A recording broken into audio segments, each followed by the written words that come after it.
What's up, guys? Welcome to the finale of Let's Play Sengoku Basara 2 Heroes!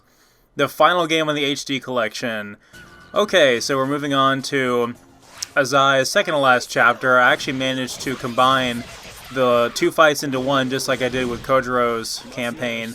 Only because this one was very short. It was only about 5 minutes.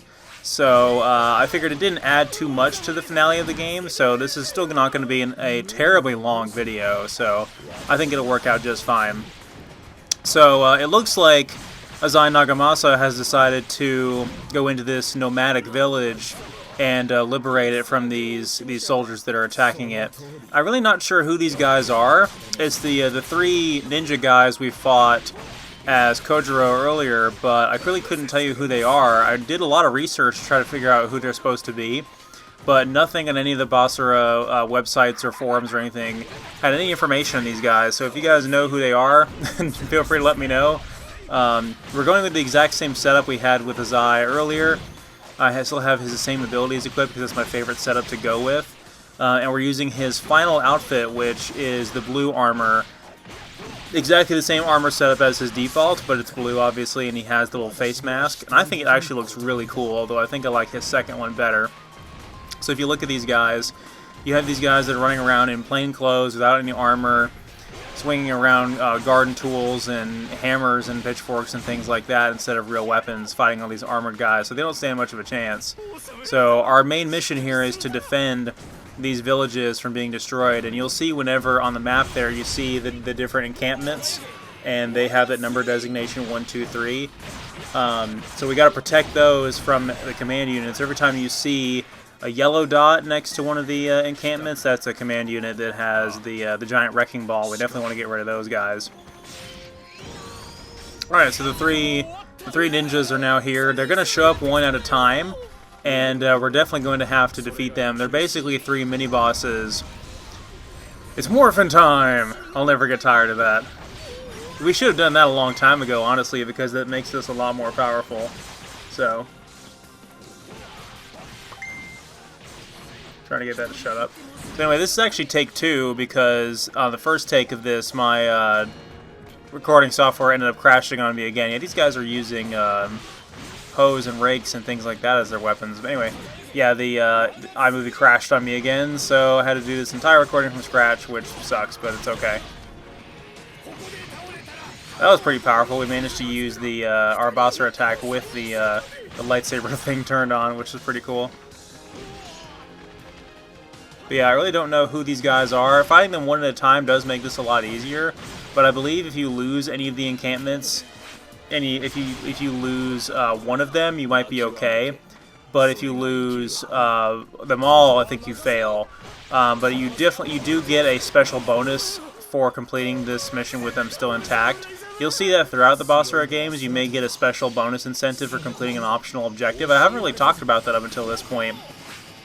But you do get some bonus items or equipment or some money, things like that, for completing optional objectives, such as like just defeating the cannons on Hideyoshi's level, or defeating Hanata Katsu on Ieyasu's level in the first Basara game. Speaking of Ieyasu, I'm actually almost done with the pre-recording for Basara 3, so that will be coming up here in just a couple weeks. So as soon as I'll be done with Basara 2 Heroes after this video, and therefore I'll finally be done with the HD collection as a whole. But Basara 3 is right around the corner. I already have a few characters recorded. I'm very, very excited about that game. Even though it does not have as many characters unlocked by default at the beginning as Basara 2 did, it has a lot of content because there's alternate story routes, a lot of storyline going on, a lot of variables within the storyline campaign itself because of the way they integrated the conquest mode into the story mode. And just the fact that it has an English dub means my English-speaking audience can actually understand what's going on, which will be great because the Basara 3 storyline with the conflict at Sekigahara and the whole conflict between Tokugawa Ieyasu and Mitsunari Ishida is pretty fascinating. It's one of my favorite pieces of storyline, not only with Japanese history, but also with the Sengoku Basara story as well. So I'm very much looking forward to it.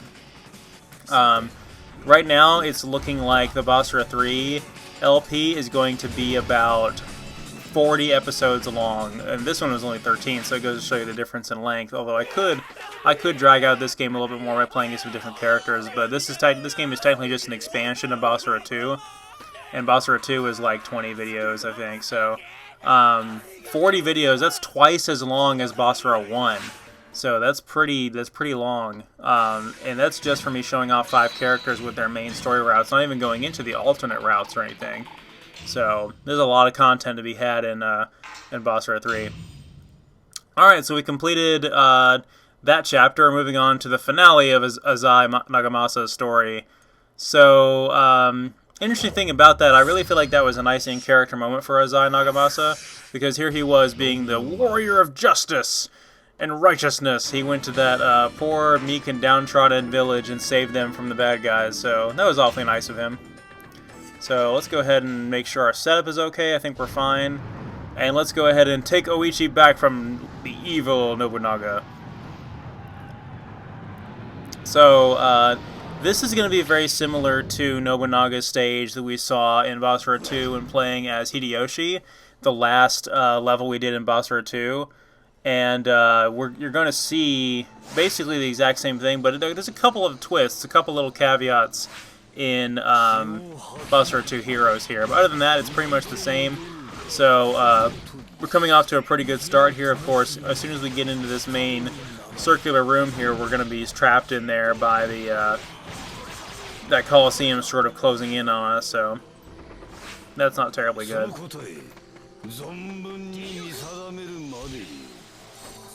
Yeah, one of the things I'm looking forward to about Basara 3 is the fact that it's in English. I also get to really optimize my setup and take advantage of some of the items, and you know, the Basara shop is an option that was introduced in Basara 2, I think, and we don't really get to use it because, first of all, I don't really care. I don't really ever use the money for anything in this game because I don't feel like it's necessary. But second of all, I can't really understand what these things do. So in Basara 3, I'll at least be able to take advantage of that and talk about some of the more optimal setups, because I pretty much just went with the items that gave me stat increases because I could actually see the tangible effects of that happening. But there's some equipment that has a lot more nuanced abilities that are, you know, interesting to play around with if you wanted to give it a try. At least with the Japanese version of Fate Extella that I had on the Vita, I could tell based on what the icons were with some of the secondary abilities and equipment, where I could equip it and know what it did even in Japanese. But obviously the English version helped out a little bit with that as well. And I'm surprised so far the Berserk Band of the Hawk game on the Vita has a lot in English as well, so I'm not struggling with that one too much. But so far so good with that. So if I haven't talked about that yet, I did, thanks to my friend in Japan who has been selling a lot of retro games lately. He got a hold of some Japanese Vita games for me and got me a Japanese Vita copy of Berserk and the Band of the Hawk and Dragon Quest Heroes 2. So I can start test playing those and getting ready for their Let's Plays. So basically, Berserk I'm going to be test playing on the Vita version, and then going and doing the full game on the English PS4 version. So that leaves me to have a completely fresh run through the English PS4 version instead of having like erased data and stuff like that. And, you know, it's difficult to, when you share the PS4 with the rest of your family, being able to pull it into the room and do what you want with it. Whereas with the Vita, you know, I can just play it anywhere and test play it all I want, which is nice. Dragon Quest Heroes 1 should be ready to record, but I'm going to give it a little while because I'm still wrapping up this game in Extella, and it'll be a couple weeks before I'm really back into doing LPs pretty hard again. So I'm going to kind of give it some time and make sure that I'm ready to start Basara 3. And Basara 3 should be plenty to keep the channel going for a while. And whenever I have enough free time, I definitely want to keep recording Danganronpa 2 with Michelle, because that's a very popular series and I hate missing out on any episodes of it. Oh, it's been a while since we've seen Lady Nohime and Mori Ranmaru, so it'll be interesting to fight them. I've been playing as a certain gun-wielding character in Basara 3, if you know what I mean. So I've been kind of spoiled on her, and so Lady Nohime, by comparison, just seems kind of inadequate, which is saying something considering that I really loved Lady Nohime in Basara 1, so... but definitely this new character in Basara 3 is quite a step up, and you'll see what I'm talking about as soon as we... actually, in the very first video, you'll see who I'm talking about. Yeah, our Fury Drive gauge is full, our Basara attack meter is full, so we're ready to go to town on Nobunaga as soon as we get in there. I'm trying to be pretty quick about this and just take out the command units that stand in my way. And we're almost up there to the we're almost up to the top of the castle. We have a little bit further to go, but I love this stage as a Nobunaga stage because it really does put a lot more emphasis on how, you know, he is so evil and monolithic, and we have this massive castle we have to climb up with this eclipse in the background. It's quite cool when you compare it to his normal fortress that we fought him in previous games in 1 and 2. And again, his normal stage in 2 was just a modified version of his Basara 1 stage, whereas in the final fight with Nobunaga in Basara 2, and then obviously, which is the same as this fight, is an entirely new stage for that game. So, no shortages of maps, although I will say in Basara 3, every map is brand new in Basara 3, which will be a tradition that will be kept in Basara 4 as well. Every map will be unique. And, man, you guys are in for a treat, especially when we get to the Basara 4 maps. Like, they take some of the gimmicks that were introduced in 3 with some of the characters, and they go all out with those maps to make those gimmicks as fulfilled as possible, basically. So a quick boss fight here with Moriranmaru. Again, he shouldn't be too much to worry about. He's very agile, as I've established before, and he can stun you a little bit with his electrical arrows.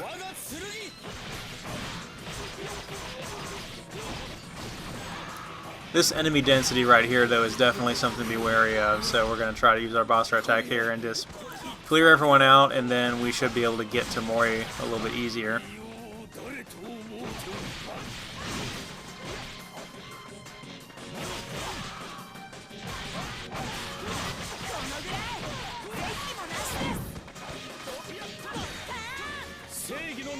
Quickly get out of the way of that because he's using his gauge.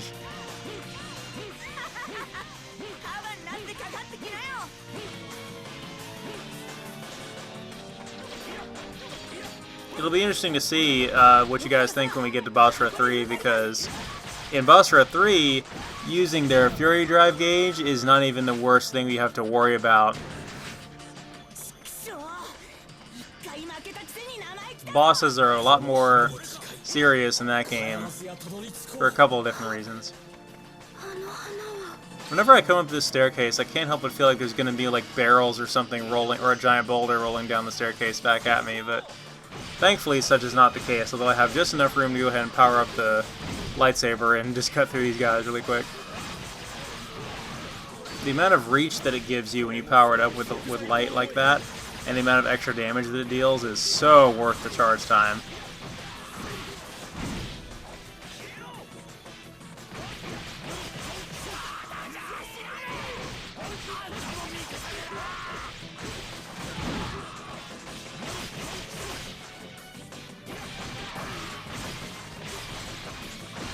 So remember I said that this map would be exactly the same as the Nobunaga map when we fought Hideyoshi, except with a couple of unique twists and little caveats? Well, you're probably wondering, I don't notice anything different about this map yet. It looks almost exactly the same as when we were playing as Hideyoshi.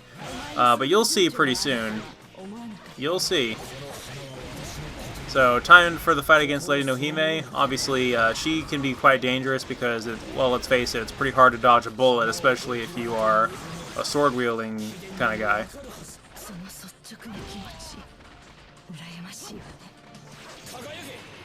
So we're going to have to be patient with that and try to close the gap between her and us. And she's pretty agile as well, which is a little frustrating. Using our Basara attack did quite a bit of damage to her.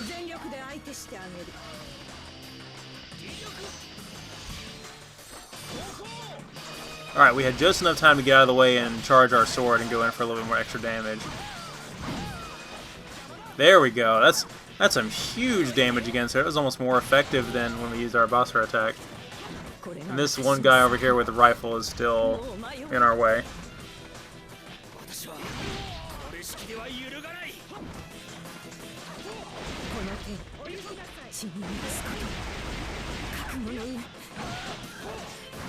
Man, she can be a pain in the ass to dodge, I'll say that. Almost got her, though. Alright.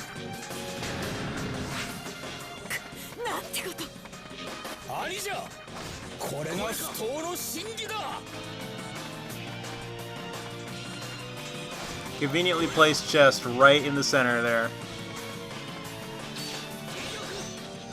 Alright, Nobunaga, you villain. We're here for our revenge.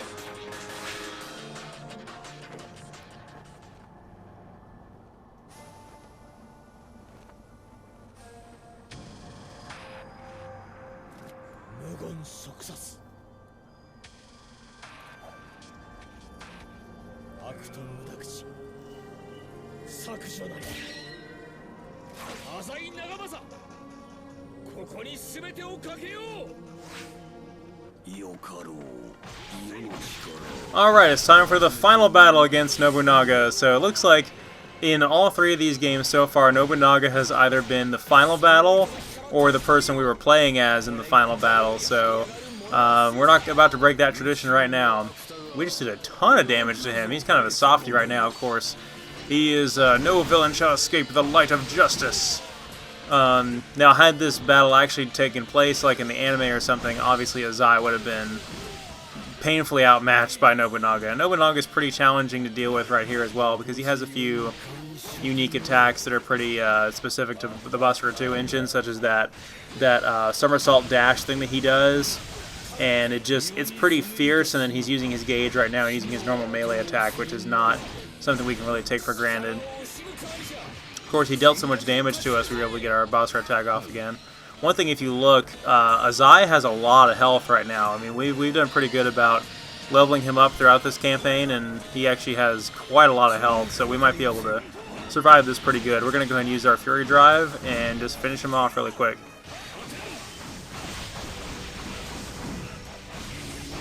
The difficult part about this is making sure your hits actually connect, because you have such a short gauge with the Fury Drive, and just making sure that you actually land those hits, because it doesn't last very long at all. Yay, we got him.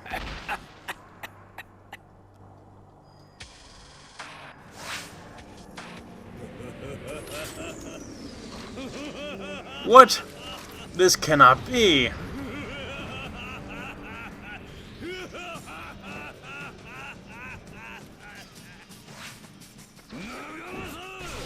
That's it, ladies and gentlemen. Nobunaga has risen from the dead, so he claims to not be mortal. He is now ascended to godhood or something, so we're going to try to kill him again. So that's the difficult part with this fight in Basara 2 Heroes, the unique caveat that I talked about. So another thing is he has a couple of other abilities, like his he brings his cape around and shoots energy out of it from what it looks like there, these weird phantom hands. We've already dealt a pretty decent amount of damage to him in his second form here, but we're pretty low on health, so we've got to be very strategic about this. The downside about dealing this much damage to him is we also put him in a situation where he can use his gauge as well, so we want to be careful of that. We may just want to have him use it and just wear it out, so we can survive it. Looks like he's using it now. I think we'll be okay. Yeah, that attack where he comes sweeping towards us and then launches up into the air is very dangerous. I wish I had that when playing as him in Basara 1. Alright, we almost got him. Right will always defeat wrong.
How cute. 守るものを得た時に生まれるのだ。行くぞ、イチ。はい、仲政様。イチ、仲政様とずっと一緒にいたい。それでもいい？うるさい。無駄口を叩くな。当たり前のことを聞くんじゃない。それよりも前を向け。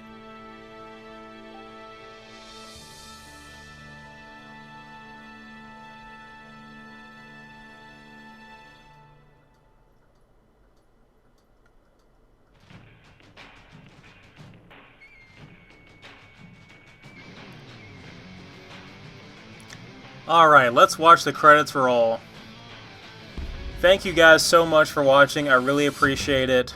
I've gotten some great feedback actually from the fans of the series about the Basara 2 Heroes Let's Play.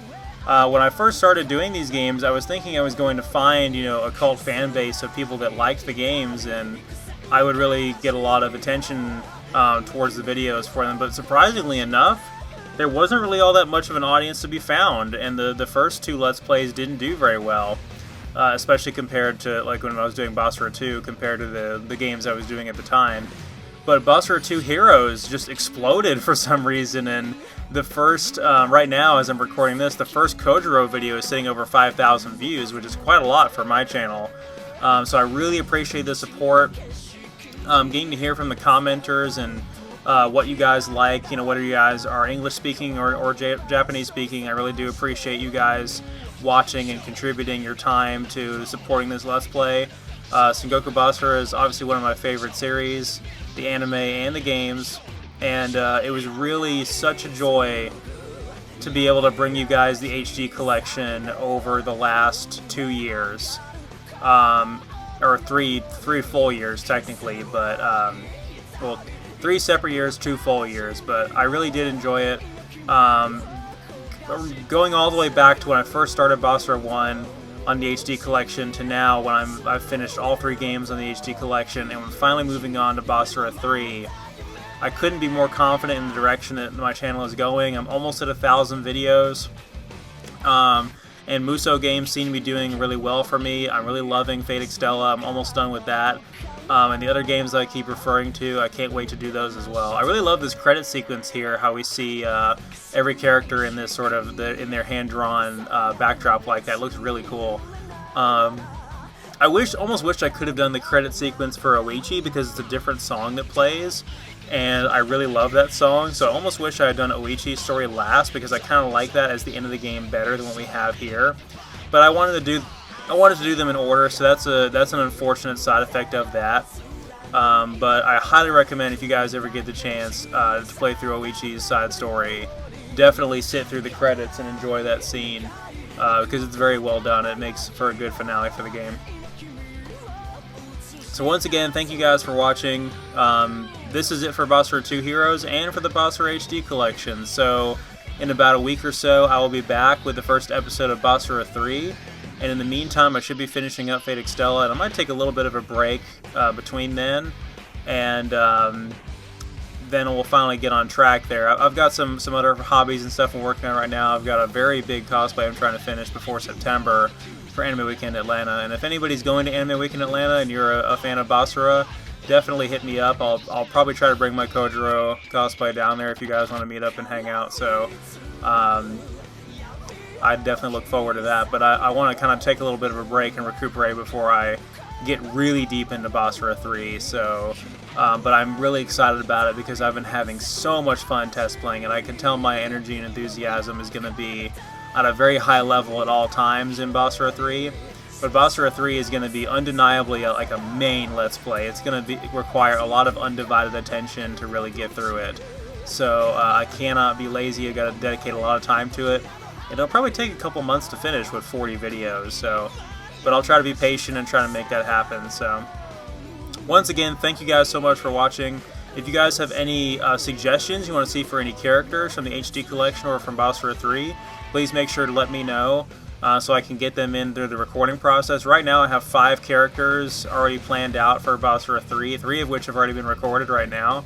So if you wanted to suggest somebody, get it in quickly, because I don't want to make this Let's Play any longer than it has to be. And then Basara 4 is totally up for suggestions. So thank you guys so much. I'll see you guys next time on Basara 3!